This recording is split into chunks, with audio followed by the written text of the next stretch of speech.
Okay. This is a nice segue into our next segment, which is Dan Recommends Podcasts. Yeah. Do you know the etymology of the word posh? No. I thought it was a spice. It's an acronym. Mm-hmm. I'm listening to this new true crime podcast that's two British ladies, and one of them shared this. Posh is an acronym. For? In the olden days, when getting too much sun was a definite gateway to being perceived as poor, and people started to travel by boat, like as an upper class thing, it was about the strategy of when to keep the sun on your face and when to keep it off your face. Posh stands for port side over, starboard home. It's the side of the boat that you sit on. You don't want to get too much of a tan. Wait, so crossing over from England port side to over the continent. to wherever you're going. So left side going out, right starboard side coming home. To keep the sun off you? I guess. Right, Wow. that would be the shady side of the boat, I guess. Wow. Isn't that That's fucking what Dan amazing? said. That's one of those things like where people. Now, what does Crazy Spice stand for? And that segues me into my Signal Boost podcast of the I've listened to so many true crime podcasts, but I can't I found this one Red Handed. It's these two British ladies, in the height of my enthusiasm for them, I'll give them the offer that I've given to David Cummings to come out. It was like, Sharuti and Hannah, if this gets back to you and you want to fly first class to the States and be a guest on the show, I'll worth it. You've given me so much. I'd love to chat with you. Also, any of our fans, if you want to come out first class, Dan Harmon will pay for you to come out. Not anybody. This is my thing. Is I extend this invitation to certain people.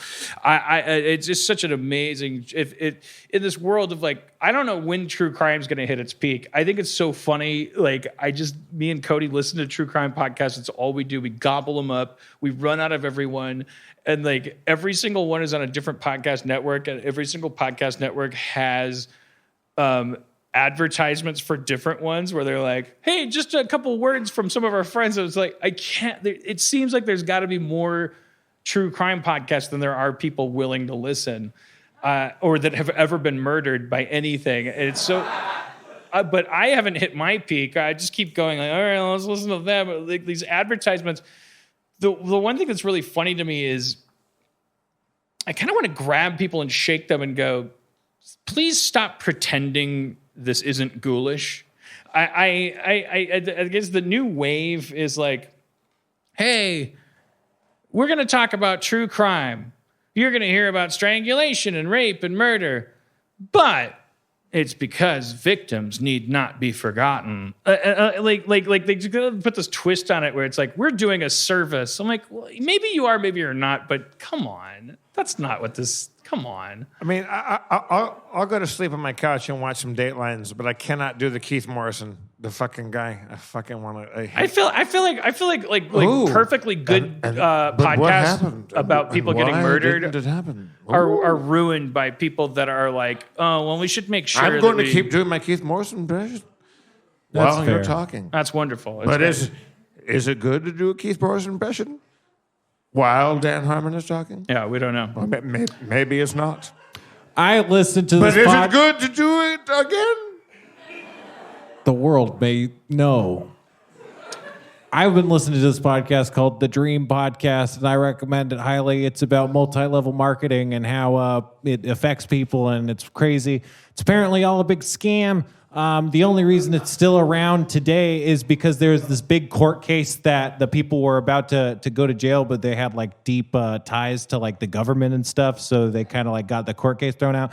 And then in that court case, they were well, check it out. Here's the rules for what is and isn't a multi-level marketing scam. And we don't do that. So we're in the clear. And they were yep, you're in the clear. And then it turned out they made up those rules to prove that they didn't. And no one has rules on what is or isn't a multi-leveling scam. So that's now the new legal definition is what the MLM's made to be to avoid. And they're we aren't that. And that's why we're not breaking the law. But it's just fundamentally a fraud by the mechanics of the business itself.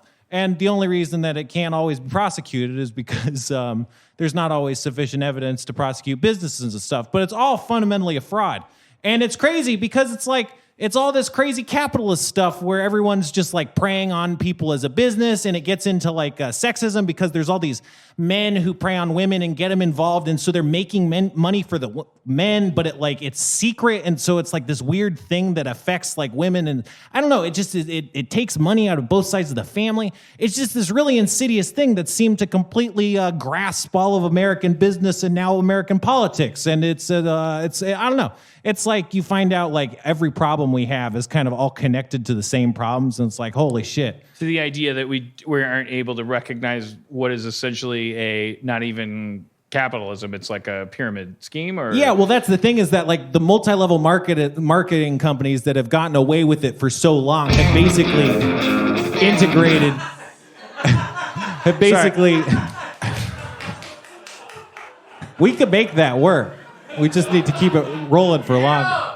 Don't make it work. Yeah, no, I know. I'm trying to be helpful. No, but I hit the thing by accident. No, I believe it. I lost my train of thought anyway. The burden of proof is on you to prove that you're not just jealous of Spencer taking the conch. No, I was trying to look for the D&D theme in case we wanted to play D&D. Yeah, that makes some sense. sense. That actually now brings to mind, like, you were going to do that, and it was going to kind of, that was Spencer no, face. You were going to commit Spencer face. I was scrolling through, and I hit the wrong thing. You backed me up on this airline thing. Oh, yeah, no, the airlines. I'm sorry. As long as Spencer agrees with me. I was just trying to do my job as a comptroller. That one's good.